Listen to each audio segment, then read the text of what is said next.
Hello friends, in this video I'll be discussing about method overriding which comes under runtime polymorphism.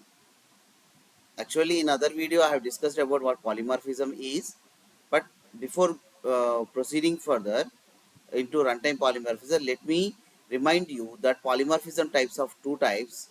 There are compile time polymorphism and runtime polymorphism.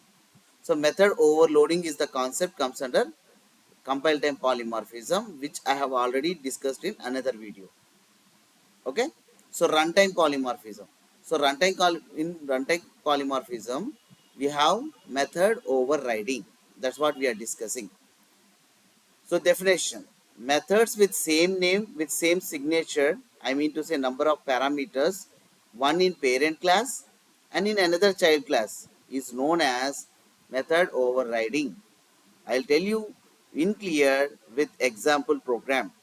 Okay, so now before going to the example program, I will let you know the rules of method overriding. First one, the rule is if one is parent class and another is a child class, then only we can apply method overriding. And the second one, the method name what you are using for parent class and the method name what you are using for child class should be same. And also do remember number of parameters also should be same. Otherwise, the child class method cannot be called as overridden method. Okay. So now let me explain with the help of example program. Let me take out class parent. Let me take out one method public void. Let me take out method name as Benz. Here I am displaying one message system.out.println hello parent Benz. So I am going to create a child class for this. How we can create the child class? Class child. We know that extends is the keyword which will help us to create a child class. Extends what? Parent. So this is the child class now. I told you in order to up here to make runtime polymorphism, we have to make sure the child class method also should be same. And the parent class method is Benz and child class method is also Benz. Okay. Now I am writing system dot out dot println just message child class, sorry, hello child Benz. Okay. So look here, I have created one class parent class. Its method is Benz, and I have created a child class which is extending the parent. And the topic here what we are discussing is method overriding. That's why the parent class method is same as child class method, and do remember the number of parameters also same. For example, if I am writing like this, now this topic comes under method overriding? No. Why? Because here number of parameters are different. So now the question is how to run this. Like if you wanted to run the parent Benz method, create a method object for parent class. Parent k equals to new parent, and using that call the Benz method and see what is the output we are going to get. Hello parent Benz. Okay. So now if you make small changes here, we got here what is the output we got it here. Just let's check once again. Hello parent Benz. This is the message from where we are getting. Hello parent Benz. So this is the Benz method we have called. Benz method we have called for the class parent. Now what I am doing here, have a look. Parent k equals to new child. If I do like this, what will happen? Whether the parent Benz method is going to be called or child Benz method is going to be called. Let us see. We are going to get the output hello child Benz. We are making sure that this particular method is getting executed. Why? Have a look what you wrote here, new child. Though left side you have written parent k, you have written new child.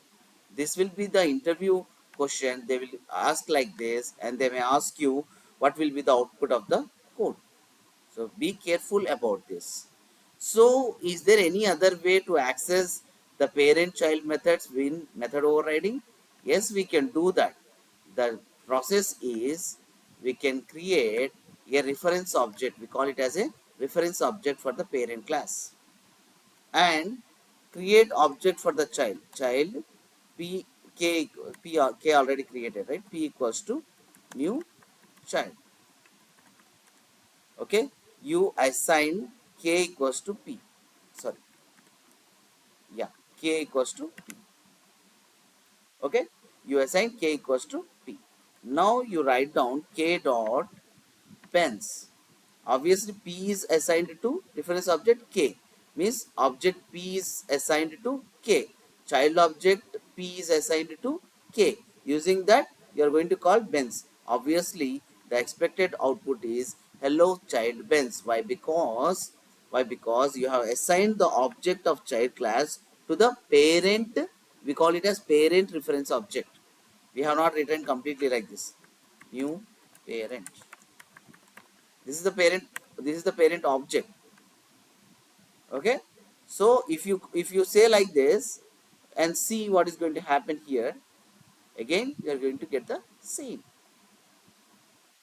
Okay, so now if I write p equals to k, okay, is it possible? Is it allowing? No.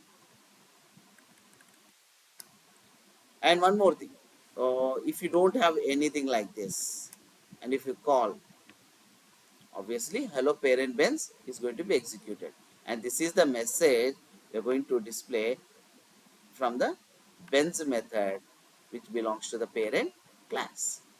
So this is about method overriding. And guys, and do remember what is the purpose of using the method overriding here. The purpose is when a specific method is to be used in the child class also, which we have used in the parent class. For example, if I take any class like class vehicle, I am using the run method. Class car, child class name is car, extends vehicle. Here also I have to use run. Why? Because both the cases vehicle will run, na? The functionality will be same, na? That's why. In that cases we can go with method overriding concept. Okay, do remember guys, I am repeating once again. Here parent class method and child class method must be same name and same number of parameters also. If you have two parameters here, I mean one parameter here, you should also have one parameter here. And if you write like this cannot be called as method overriding. Do remember friends. And I am showing entire code once again. Have a look. Parent, I have created parent class. Right there I have created a method Benz, and child class I have created, and for child class I have created a method, same method Benz, overridden method we call it. We should call it as overridden method. Okay guys, so thank you.